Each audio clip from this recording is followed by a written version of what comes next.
veggie fam. I hope you're having a wonderful day, and I haven't been on here in a long time, so hey. Everything has been okay. Everything is alright. I'm okay. I'm surviving. It's been a really strange summer, and I have done a whole lot of spiritual growth. Like, I don't even feel like the same person anymore. And so I kind of took a break from my YouTube and from just a lot of different things, just so that I could keep my mind focused. I took a break from working out too. That was one of the things that I'm getting back into that now, and I'm feeling good, and I feel like I learned a lot this summer. But anyways, on to what today's video is about, for those of you who are just coming for the video title. I am going to show you how I meal prep for my family soon. But this video, I'm just going to take you along and show you what's for dinner, what I'm going to be making for my family, which is not vegan, but they are, you know, high plant-based diet, with the exception of like some organic meat. And my husband eats dairy, but my little girl does not. She's dairy free, and she only has meat on occasion. But this is one of the things that I make for dinner pretty regularly. I have a few other meals that I can show you that I make, and a lot of people ask me, you're vegan and your family's not, like, how do you make that work? So I'm going to start making videos and showing you guys what I do, and kind of where I started and how I was able to do the vegan thing with my family still eating meat and still feel like I got to be like a part. My mindset has changed a little bit on that, and I'm not going to get into that with you guys right now, but you know, it's all good, but I know how that feels whenever you first start eating differently, and you're just like, I want to share this with my family, and I want to eat with them, and I want to have that experience with them, and how am I going to still have that if we're not even eating the same thing? So I'm going to kind of like try to show you guys what I'm doing now, which I'm 100% raw now. But I'm going to tell you the options of what you can do if you're just starting out and you want to eat more of a plant-based diet, or if you just want to have a few meatless nights a week. You got to start somewhere. So anyways, you can find recipes and ideas here, and that is what I'm going to start doing now. So anyways, let me take you along and show you what I am making for dinner. Okay, I made a raw carrot soup for myself, and I'll tell you what's in that in just a minute. But let me get on to what I made for what I'm going to make for my family and what I'm in the process of making. I buy this Never Any brand of meat, and this is chicken. It has no antibiotics, no added hormones, no animal byproducts, no added steroids, no added salt, and they've been fed a 100% vegetarian diet. I don't know that matters what they've been fed, like chicken breast tenderloins. And so anyways, and if you look at the ingredients, basically it's just chicken. It doesn't have any of the salt added in it. So not my food, but it's theirs, and so I try to do it the healthiest way possible. I'm going to make some veggies tonight. Let's see if you can see this. I've got some organic carrots. I got these green beans on the sale rack for only $1.49, and I'm using a few red potatoes. Now, but anyways, usually I would use the little fingerling potatoes, but all I have tonight is red potatoes. So let's get on with their recipe. If you're just going vegan and not raw, you can eat these vegetables.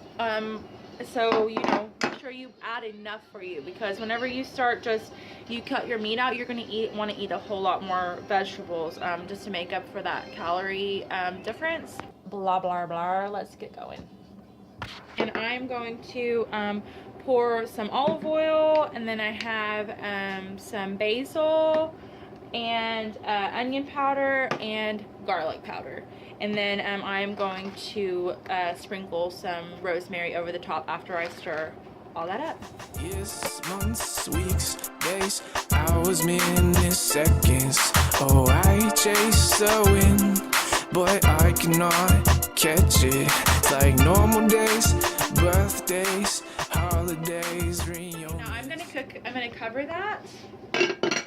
And I'm going to cook that in the oven for about 30 minutes, and then I'm going to check it and take the lid off and cook it for an additional probably 10 to 15 minutes. So Now I already made my soup tonight because it was kind of an afterthought after I already made my soup, but I'm going to tell you guys exactly what is in that, and I will write down below if you want to know what was in my raw soup. Okay, now I'm going to cook up the chicken, and I'm going to use coconut oil. It has a high smoke point, so if you're going to fry anything or cook anything in a pan or saute anything, coconut oil is actually a better option than olive oil.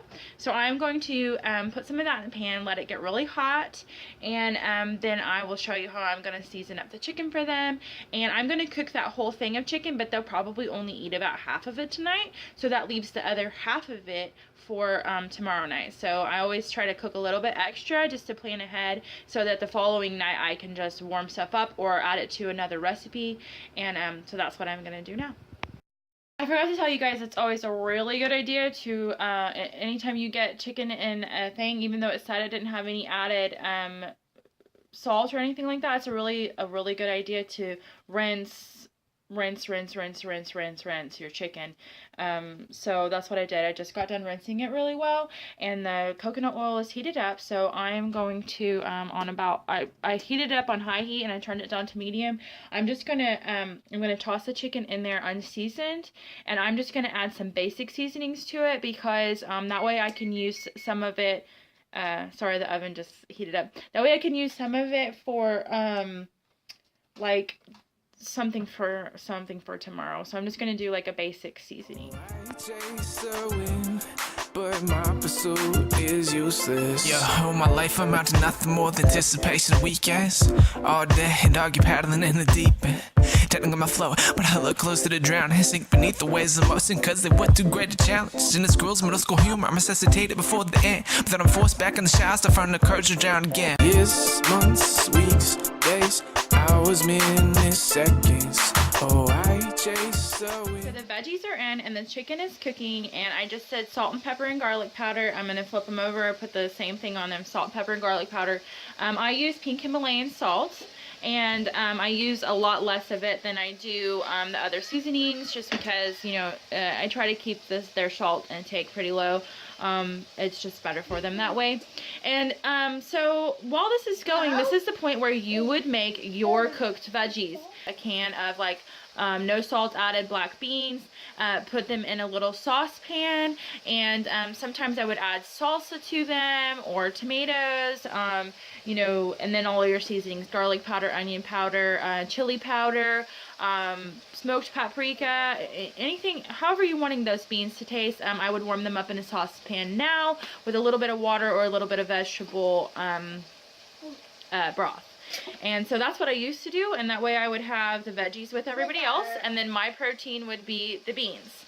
Also, something else you could do at Aldi and different different grocery stores, they have veggie burgers.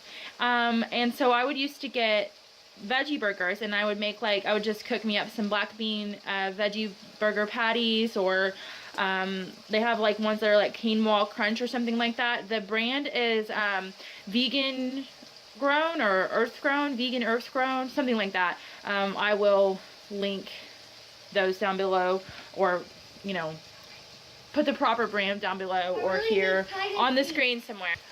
Anyways, so I would cook up those like 1 or 2 patties, just depending on the fat content that was in those, because I still try to keep my fat content low even whenever I was cooked vegan. So then I'd have, again, the veggies with the family, and they would have their chicken, and I would have my black bean patty, or, like I said, my black beans.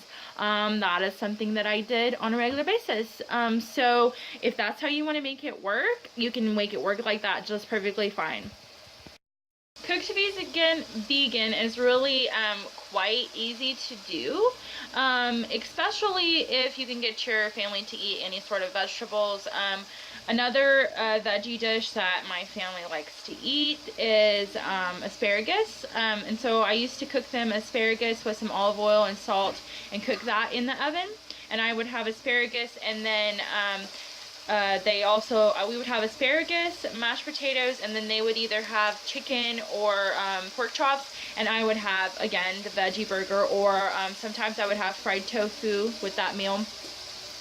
So really the options are endless, and you just have to think about how to replace the protein in the cooked vegan options, and how to replace your fat. And it wouldn't hurt for you to switch your whole family over to a dairy-free fat. So if you're using butter, buy Earth Balance butter. It has, you know, has omega-3 and omega-6 balance in it. There's no milk, so you could switch your family over to that sort of butter. I personally like to, I switched my family over to coconut oil and olive oil, and those are the only kind of oils that I use, the only kind of fats that I use.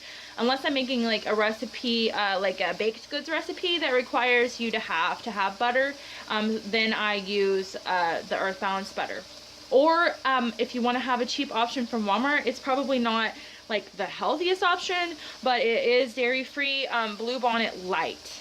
Bluebonnet Light. You can get that at Walmart, and it is cheap. Earth Balance is kind of expensive, so if you're just starting out, go buy some Earth Balance. And I mean, Bluebonnet Light. Go buy Bluebonnet Light, and that'll kind of give you the switch, and then, you know, ease out your vegetable oils, canola oils, switch them out for olive oil and coconut oil, and you will not regret it, I'm telling you. But I cannot catch it like normal days, birthdays. Okay, their chicken is done. My potatoes, all that stuff are still in the oven cooking, and they still have quite a bit of time on them. I just turned off the pan on the stove. And I'm just letting that chicken simmer so it'll stay warm, and I have the veggies cooking, and I'm going to work on putting away some of my my dishes, and yeah, I'm gonna work on that, and then I will pull out my raw soup and show you guys what I made. And eating raw, oh my gosh, so it's so much easier than eating cooked vegan for me now. It used to be really hard because it's so different, and the meal is so different, and it doesn't look anything like what I'm making for my family. But I did make myself some soup, and it took me all of like maybe 5 minutes to make, because I just threw everything in the blender. And if you get a few good recipes down and you get kind of the basics down, I just threw everything into the blender, blended it up, and it was ready. And I thought, okay, well, I'm going to put this in the fridge now. I just put the whole blender in my refrigerator, the whole blender top, you know, in my fridge, and it's in there, and all I have to do is pull it out, pour it in a bowl, and eat it. And if you want it to be a little bit warm, you could always get yourself a digital thermometer. Anything under 118 is considered raw, so you could heat it up in a saucepan to warm to touch and check it, and that's also an option if you're having a cold day. So see you guys in a little bit. I had to get out of the house, so have a different change of scenery. I have to go sign up my little girl for dance class. So I came out here to tell you guys real quick what was in that soup that I made for myself. I put a whole bag, small bag of the baby carrots in the blender, and then I used about 1/4 of a cup apple cider vinegar. I put 2 dried apricots, 2 celery stalks, like the middle celery stalks, the small ones that are like white. They're not the green, the darker green ones from the outside of it. Those will keep the soup from turning like brown. If you use the bright green stems, it'll turn your soup brown. And I mean, it's gonna taste the same, but I don't know. I just wanted it to be a bright, beautiful orange.